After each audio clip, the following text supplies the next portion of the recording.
Hello, welcome. I'm Robert M. Ellis, and this is the fourth in a series of talk-throughs about Absolutization, my book, the first in a series of middle way philosophy books. What I've been doing in this series is just talking head explanation that I hope will be of help to people who are reading the book. Working through a section at a time, and section means the numbered sections, the main sections, which are subdivided into chapters with letters. So far, in the first three of these talk-throughs, I've talked about the role of early Buddhism in alerting us to, particularly to greed, hatred and ignorance, and to the process of proliferation, of mental proliferation, which is sometimes called rumination, going round and round in circles and its effects on us. And I've talked about the role of systems, and again you can relate mental proliferation very much to the role of reinforcing feedback loops in systems. So the ways in which our way of going around in circles reflects a reinforcing process which you can find more widely in the phenomena around us. I've also, in the most recent, the third of these videos, talked about the role of embodied meaning, and this particularly helps to explain the roots of absolutization, so why it is we get hung up, if we get stuck in particular beliefs that we take to be the whole story, partly because our understanding of the meaning of the language that we use, it tends to default to a representationalist understanding of meaning. That is, one that lines up reality with propositions in some way, that assumes that the sentences we produce are capable of representing reality. So that third section particularly forms important background for the next one. So the one I'm going to talk about now is the philosophy section.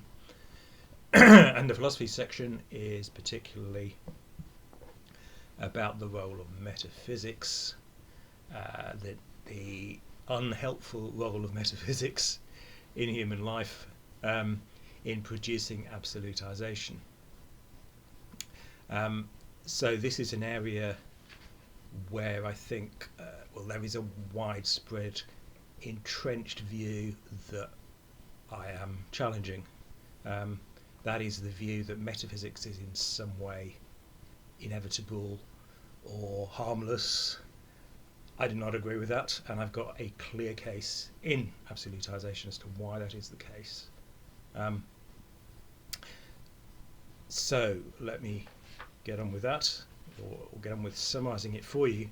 As always, you'll only find the complete details in the book, but this talk-through is just intended to help you engage with the book, recognising that it's unfamiliar and complex for people.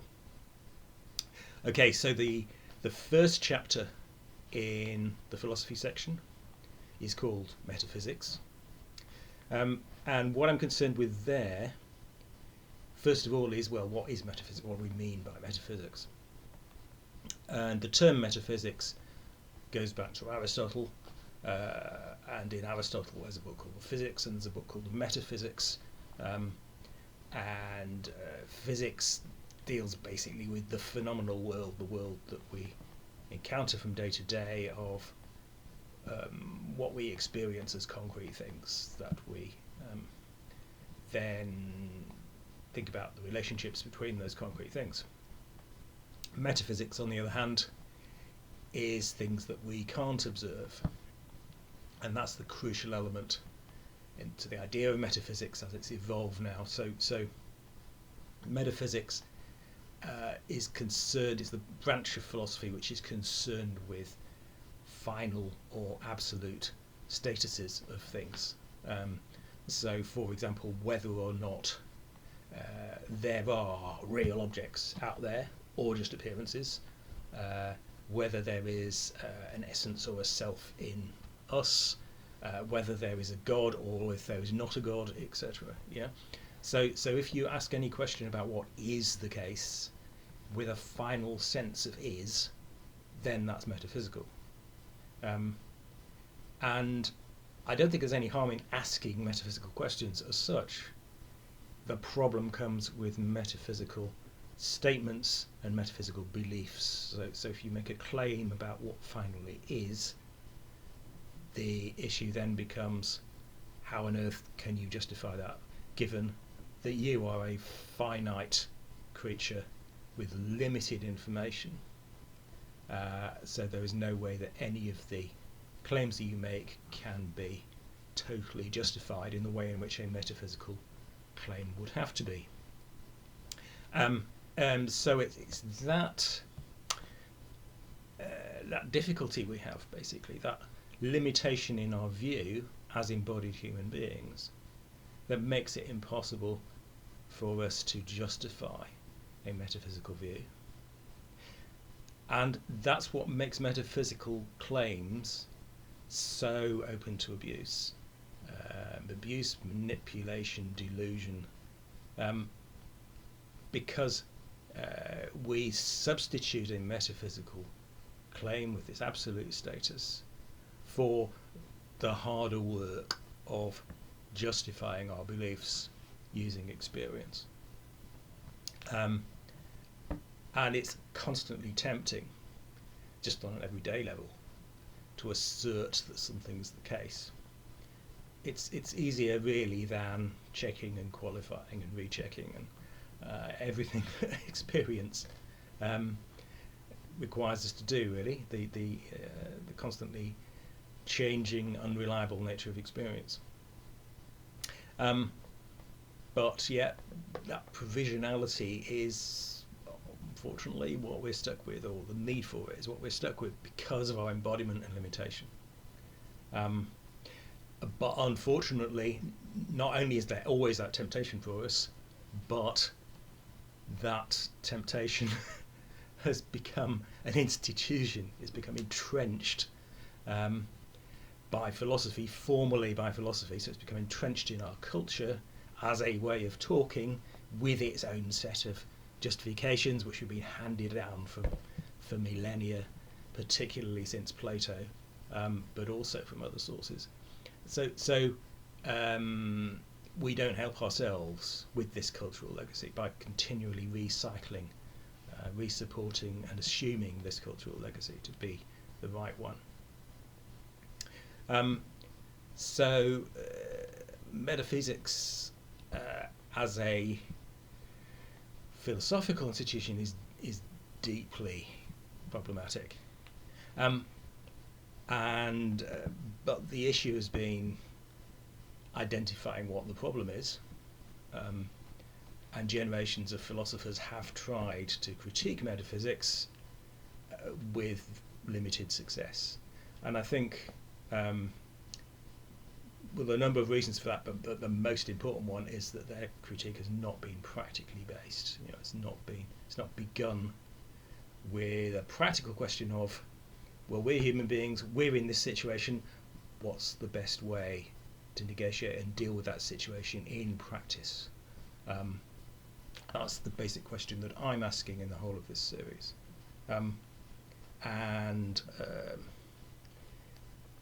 Metaphysical claims do not help us with that inquiry about practice.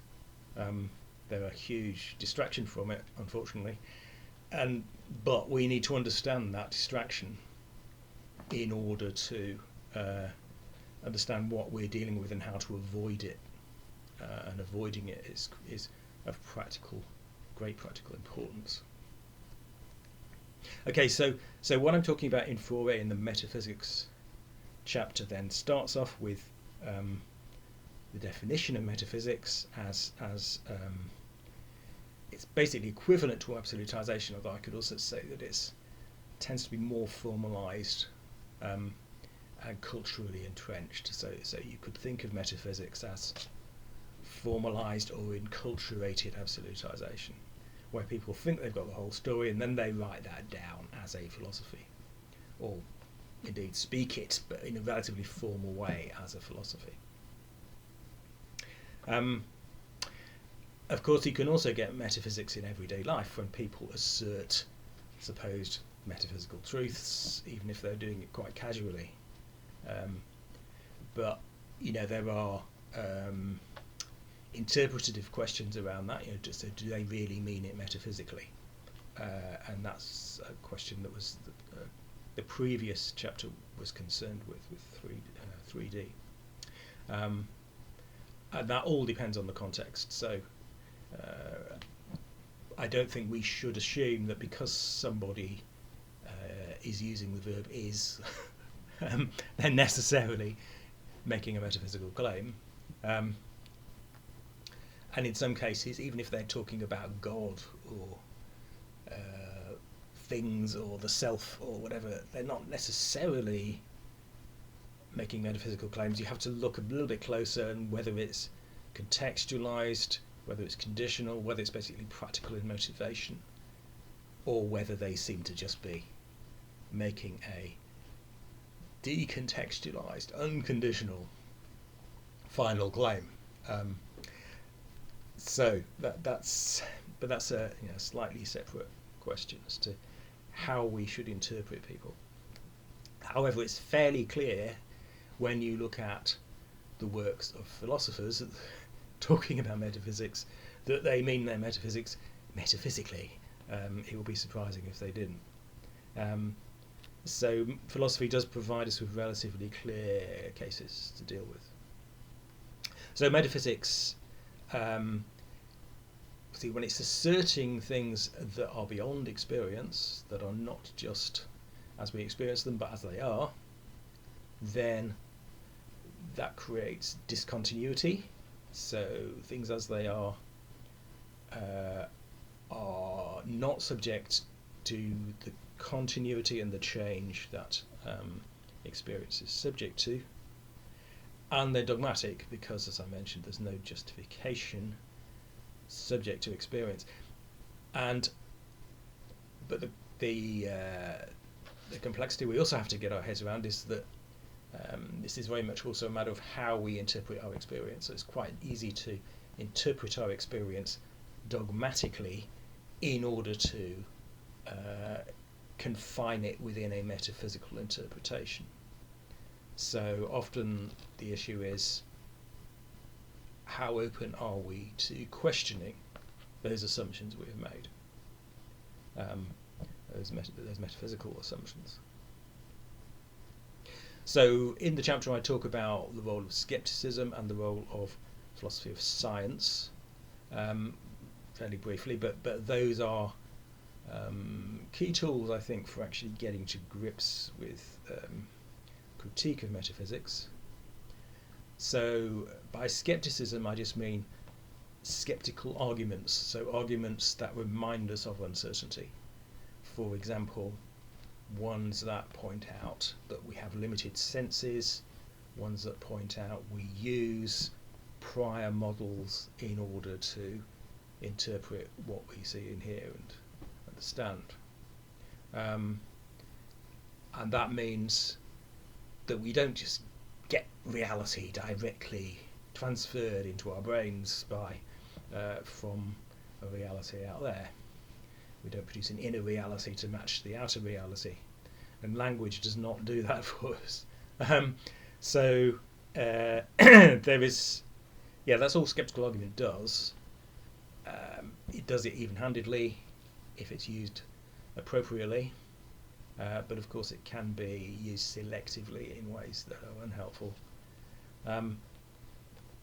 So that's skepticism is examined in a lot more detail in the 5 Principles of Middle Way Philosophy, but it's just briefly mentioned here in connection with metaphysics. But so skeptical argument is a helpful tool for showing how metaphysics cannot be justified. And then the philosophy of science, well, very much depends which philosophy of science. The tradition I've found particularly helpful is the one that descends from Popper, Lakatos and Kuhn.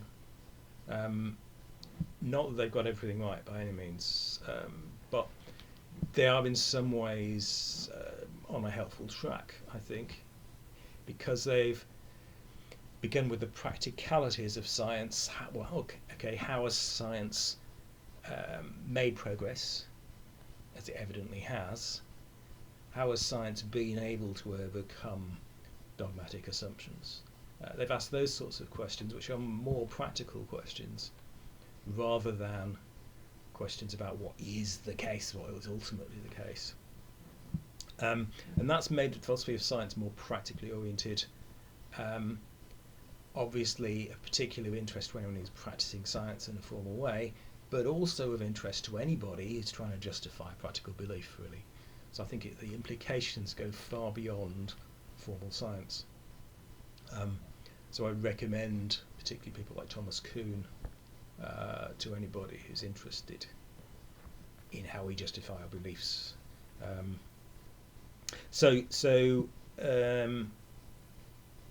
What particularly people like Lakatos and Kuhn talk about is the way in which we build up traditions of theory, which Kuhn particularly calls paradigms, and those paradigms then produce testable hypotheses, which scientists then set out to test. But those paradigms are very much a matter of momentum and confidence, which is basically cultural in the history of science. And there have been various times in the past when paradigms have run out of steam because they've become unfruitful. They haven't been finally disproved, but they've become unfruitful. And that's the sort of limited way in which we can test things. We can keep trying to apply them until it becomes clear that it's become a waste of time to try and apply them, because they're not yielding new information when we try and test them out. So you talk about many expired scientific theories. Aristotelian science is a stock example. So we no longer think in those ways, and we no longer think that the sun and the moon go around the earth and so on. And the reason for that is that we've been able to let go eventually of an old paradigm that wasn't working for us. So we need to be able to do that with metaphysics too. Okay, now there's just a little bit also in this chapter about the various philosophical attempts that have occurred to show the problems with metaphysics. Those include logical positivism, postmodernism, and in some ways Heideggerianism or Heideggerian phenomenology. And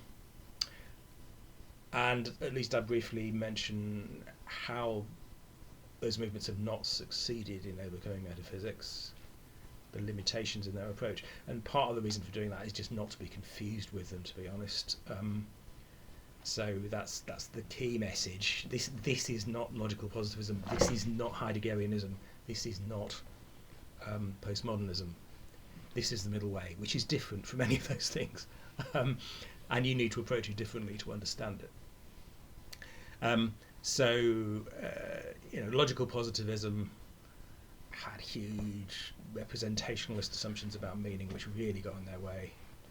They were looking to verify propositions. In that was a critique of metaphysics, which had some insights, but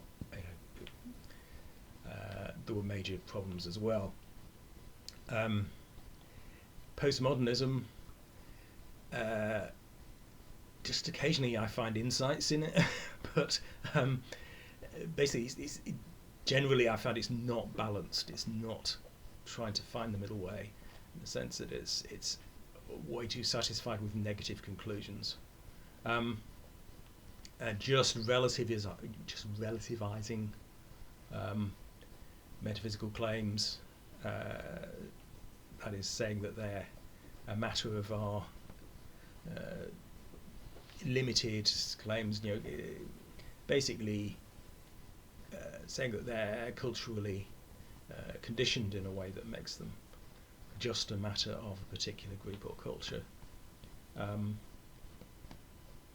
Is not adequate as a response. It doesn't replace the impracticality of metaphysics with a more practical approach. And Heideggerianism, as I understand it, basically replaces metaphysics. Well, it treats epistemology as we should treat metaphysics, and it treats metaphysics as we should treat epistemology. It by a sleight of hand inverts the two, which is really not helpful. So just to clarify those two terms again, so metaphysics is about how things are, or make claims about how things are. Epistemology is the investigation of our beliefs, or formally speaking, our knowledge.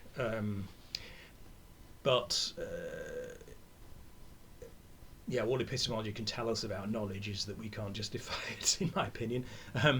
But at least epistemology is engaged in that question of justification. It's asking, okay, how far can we justify our beliefs? Can we justify them or not? Can we justify knowledge or not?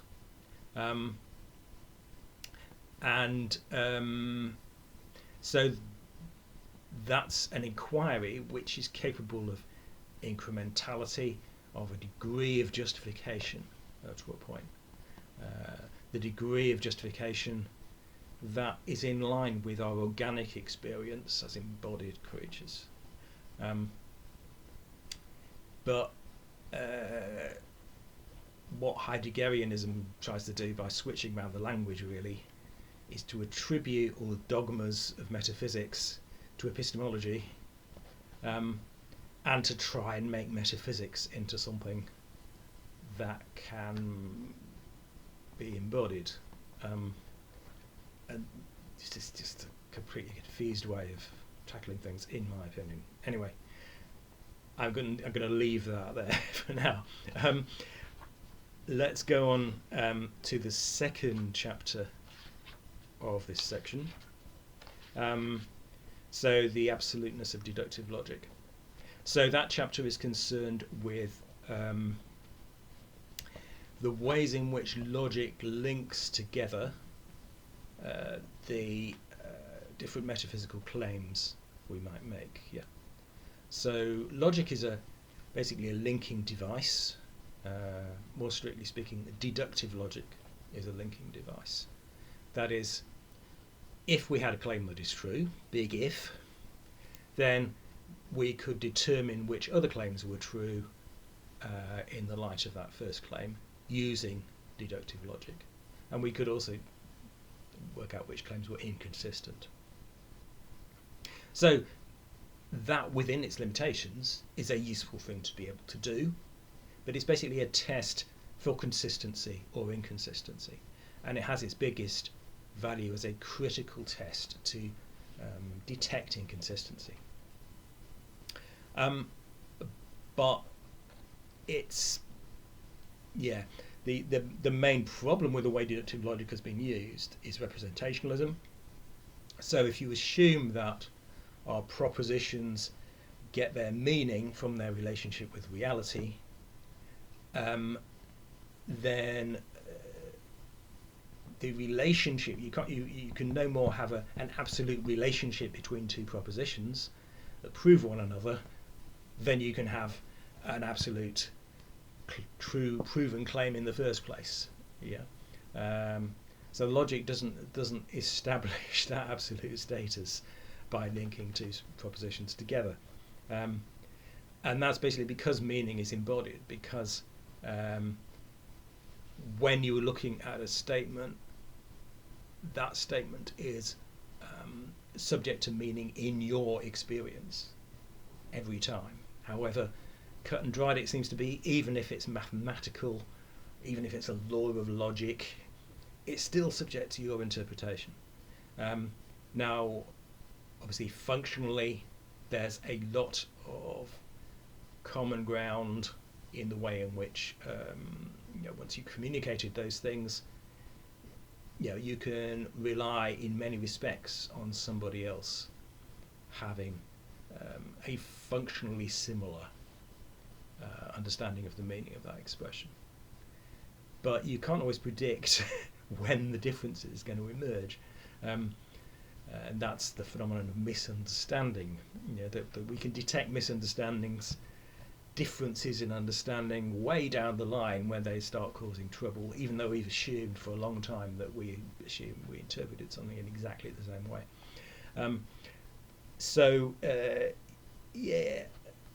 Logic doesn't tell us that there is absolute consistency. It's a useful tool for highlighting inconsistency within a model, within the assumption that we're talking in the same way about the same things. Hence, the middle way is not aided by fancy logics, fuzzy logic and non-Aristotelian logic and all that stuff. Is not going to help you, because the question is understanding the limitations of logical linkages and the ways in which we need to work in an embodied and experiential way on the justification of our beliefs, not on the sort of absolute assumptions made in logic. Now, there's another, there are further debates we can have in relation to that. So there's this so-called inductive logic, but inductive logic is basically about familiarity. It's the pile-up of meaning that we get, leading to greater confidence as we experience the same sort of thing again and again. We can reason inductively that yes, slugs eat vulnerable seedlings, dogs chase rabbits.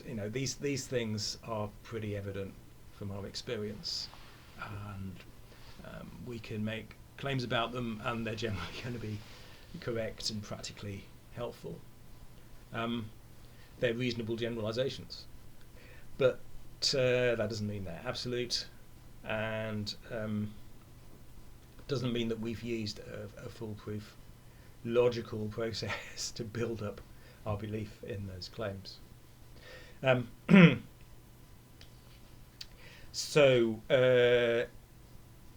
message of that chapter then basically is, don't assume that logic is some sort of magical way of making metaphysics totally justified, because it isn't. It's just a linking of beliefs.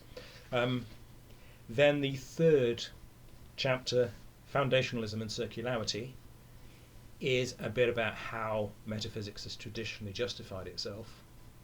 So if you've got a metaphysical claim that is apparently about ultimate stuff, it's making ultimate claims, then it will typically try to justify itself using a foundation. So quite commonly that will involve, say, an absolute authority, or it might involve an absolute source of evidence.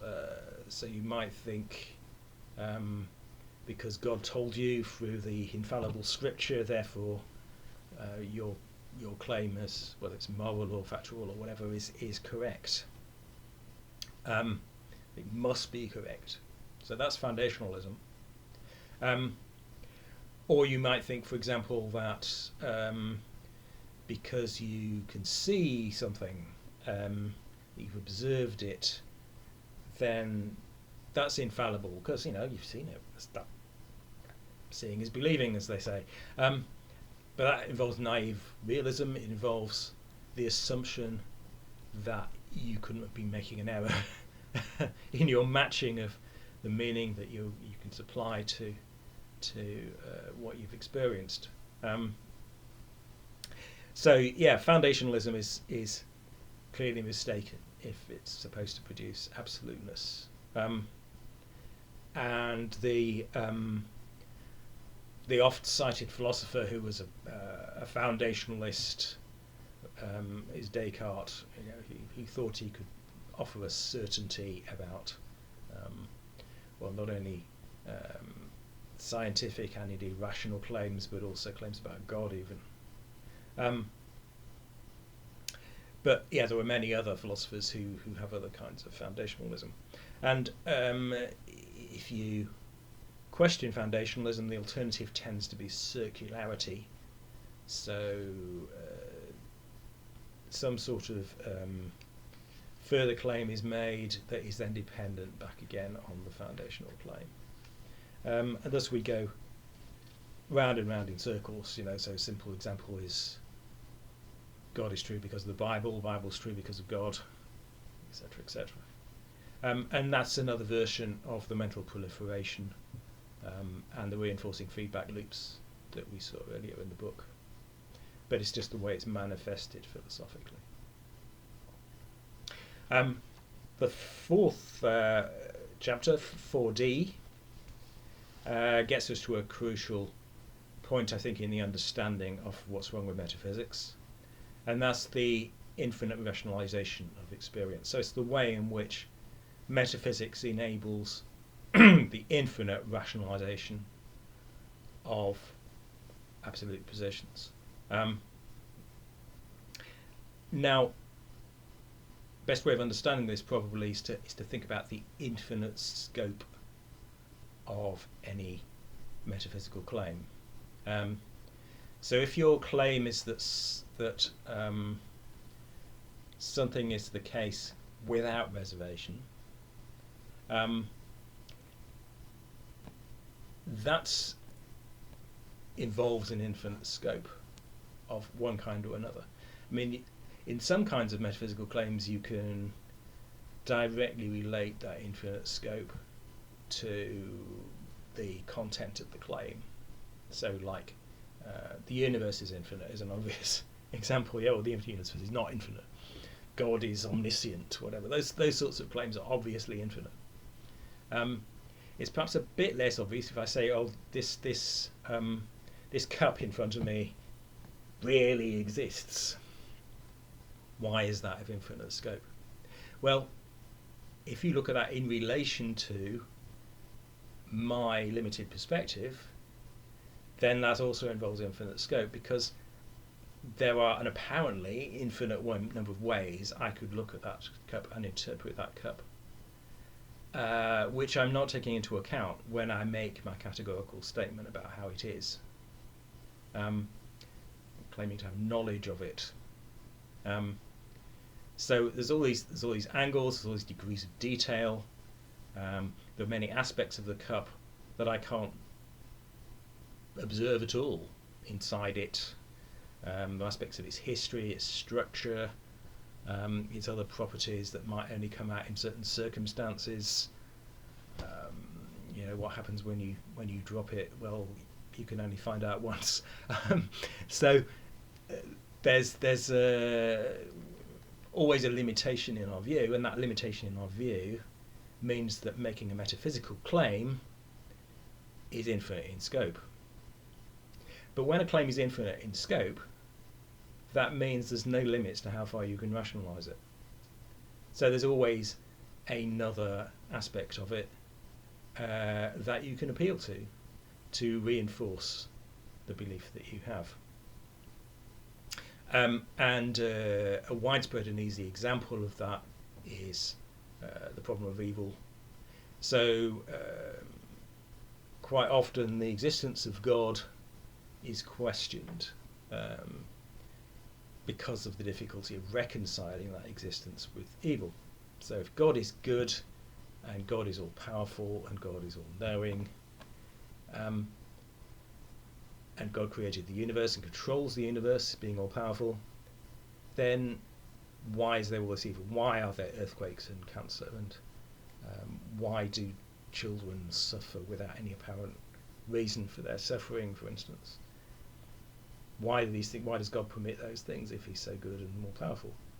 And that's been quite a strong objection to God for a long time. But theists have no real difficulty responding to that, because God can do what He likes. God is infinite. God has all kinds of resources, and He knows all sorts of things that we don't know. So the simple answer is, from a theistic point of view, is simply, well, God knows, but we don't. God moves in mysterious ways. God permits evil for His own purposes.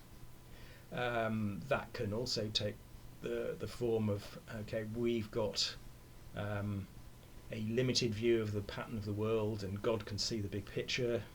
That's just another version of the same thing, really. Or perhaps that it's all a test for us, that it's got a purpose, and we don't understand what that purpose is in full yet. Okay, but these are all basically rationalizations, because the theist wants to hang on to this absolute belief in this supernatural entity that they call God. This has all got nothing to do, really, with the experience of God that inspires people, I think. This is theological nonsense. But it's been considered basic in the teaching of religion for many centuries. And students still have to waste a lot of time on it. So this is infinite rationalization. And we can engage in similar infinite rationalization. Well, you see it every day on the internet when people can't let go of something that's against the evidence. So absolutization leads us constantly into infinite rationalization. And it does that through making absolute claims that are not checkable or revisable in the light of experience. Now, then if we go on to 4e, 4e is about the claim that metaphysics is inevitable.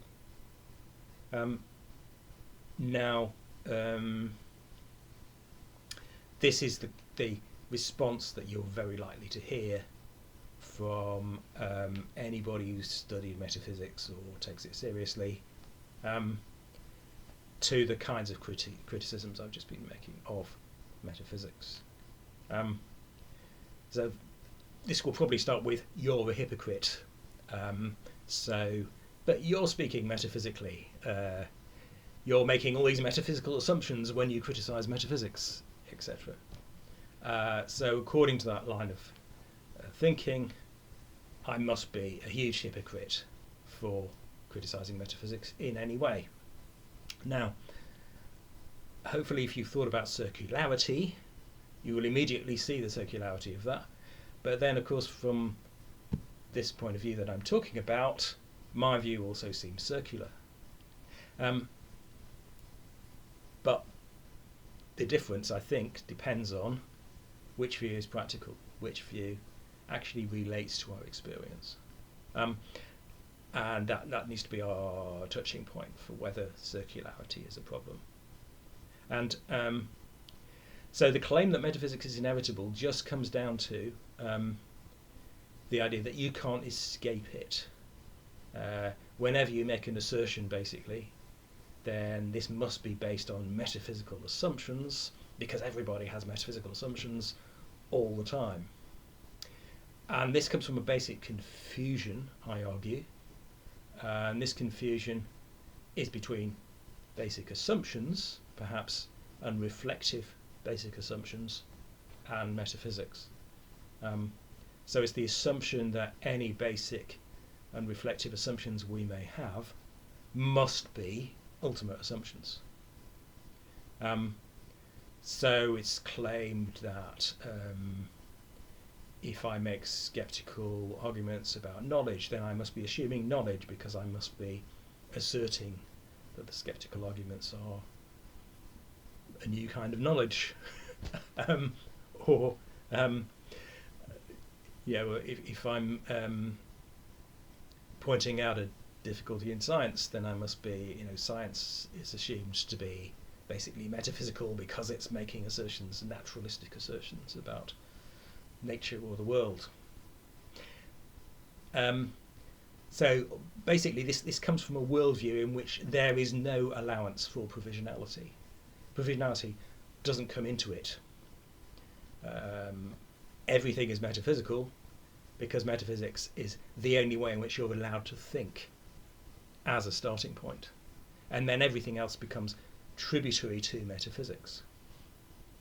But that's not the way we experience the world. The way we experience the world is that we have various experiences, we apply meaning to those experiences, we produce beliefs about the world that we then act on and reinforce and communicate, and then in many cases we can adjust those beliefs according to those new experiences and new meanings. In some cases we don't, we get stuck, and that's absolutization. But what the metaphysicist inevitable view does effectively is say absolutization is inevitable, don't bother trying to change it because you won't be able to, so you're stuck. Everybody's stuck. There is no progress possible.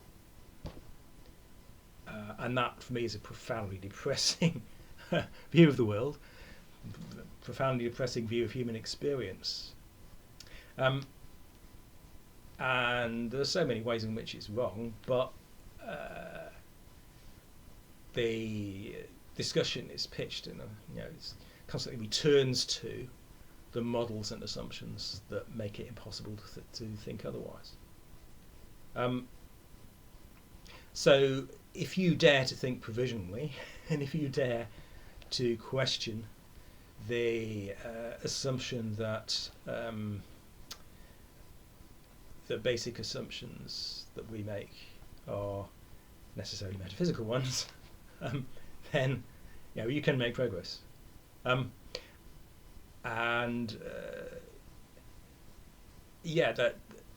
coming back to that question of whether our basic intuitive or unreflective assumptions are metaphysical, well, that all depends on whether we reflect on them, doesn't it? So any assumption we may make can be examined, and philosophy is full of people examining apparently basic assumptions like, does the world exist?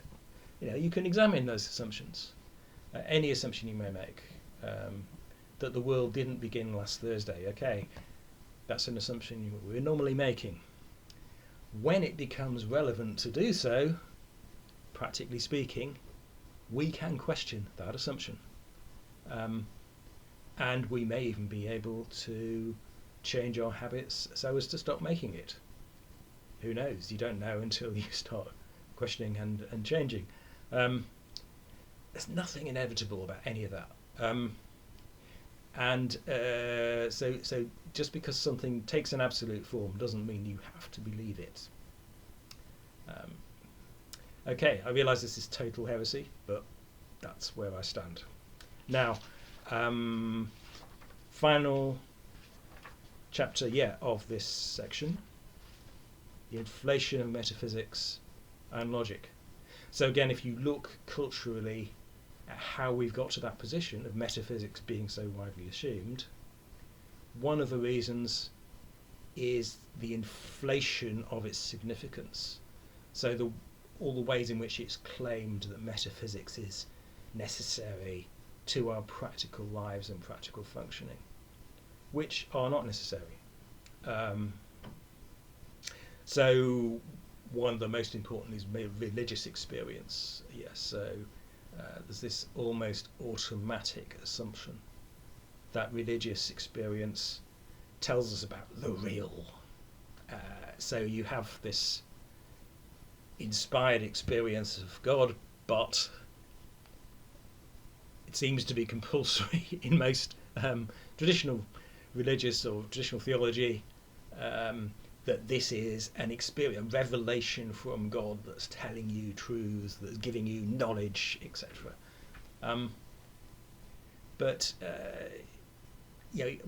Whatever experience, whatever experience, you are still stuck with your interpretation. You are still embodied at the end of it. You still do not have a God's eye view. God hasn't been able to inject his God's eye view, assuming he had one, into you either. You haven't changed in that kind of fundamental way. All you've done is assume that there is some sort of, that you have personally possessed some sort of absolute position, because your experience has been different from the one that you normally have. Different and also inspired and elevated and maybe life transforming. That's great. That's really worth celebrating. Don't assume that gives you an absolute position. So this is a completely unnecessary assumption to make. Then we get the same sort of thing to a lesser degree in art, but in the arts the word metaphysics is often used in a very vague fashion to mean kind of mysterious and enticing and interesting and inquiring beyond our current assumptions.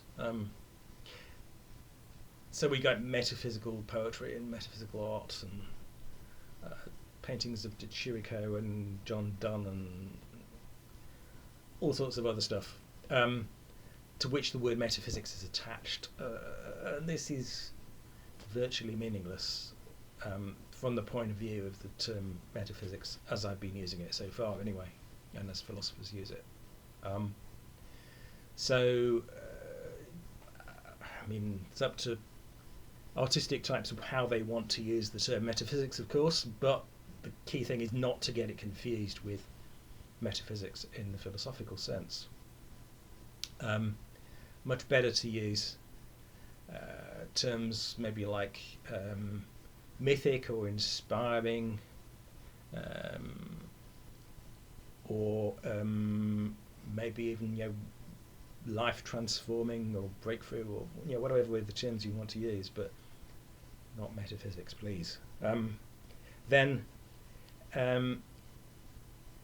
there's a similar obsession, not so much with the term metaphysics, though sometimes, but with the terms truth and knowledge, which pretty much play the same role because they're absolute claims, or they're normally used absolutely in science and in education. So the assumption that science is trying to find truth, education is trying to communicate knowledge, and those terms can be interpreted in non-absolute ways, okay, but again, that doesn't help us to focus on what is most helpful about them. They are very helpful practices on the whole, and they're helpful because of the meaning that they communicate to us, and the new resources they give us for engaging with our experience and forming more helpful beliefs about it. It doesn't tell us how things are for a moment, and it's the delusion that they tell us how things are that creates all these useless polarized debates. So inflation of metaphysics is all that process. It's overrating what metaphysics does for us. And the overinflation of logic is also connected to that. Obviously, it links together different metaphysical views, and in order to make these claims that rationalists make about the role of logic, you also have to inflate the idea that those connections are infallible connections, which means you have to assume representationalism, you have to assume that the meaning of the language comes from the relationship between propositions and reality. Okay, so this has been a bit longer than the previous talks in this series, but hopefully I've got across some of the key points in relation to philosophy. If this is the conceptually, if this is the most difficult and unfamiliar part for many people, it does get a bit easier from this point. Hopefully. I'm going to stop there.